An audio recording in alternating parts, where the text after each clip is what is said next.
بسم اللہ الرحمن الرحیم بلغ العلا بکمالہ کشف الدجی بجمالہ حسنت جمیع خصالہ صلو علیہ وآلہ۔ خبر دی ہم کو ابو الفضل منصور بن احمد بن ابی الفرج عراقی دوری نے 175 ہجری میں کہا، خبر دی ہم کو ہمارے شیخ کمال الدین ابو العباس احمد بن محمد بن سمدیہ سرغینی نے بغداد میں 631 ہجری میں کہا، خبر دی ہم کو شیخ ابو التقی محمد بن اظہر سرغینی نے کہا، ٹھہرا میں ایک مدت تک کہ اللہ عز و جل سے اس امر کا سوال کرتا تھا کہ مجھے ایک مردان غیب میں سے دکھائے۔ اللہ اکبر۔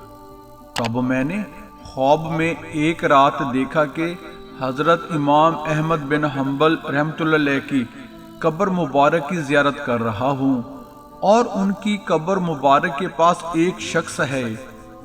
میرے دل میں یہ بات آئی کہ یہ مردان غیب میں سے ہے۔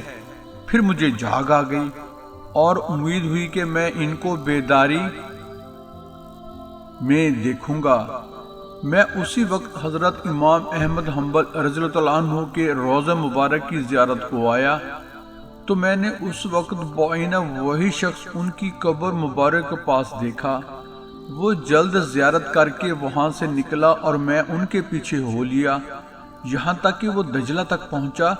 پھر دریائے دجلہ کی دونوں طرفیں ان کی خاطر اس طریقہ سے مل گئیں کہ ایک مرد کے قدم کے برابر ہو گئیں۔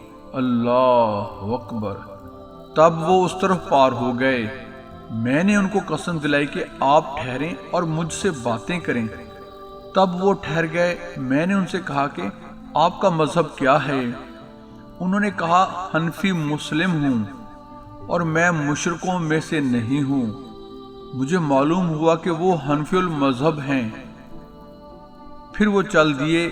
میں نے دل میں کہا کہ میں شیخ حضرت سید عبد القادر جیلانی رضی اللہ عنہ کی خدمت میں حاضر ہو کر اس کا ذکر کروں گا جو میں نے دیکھا ہے۔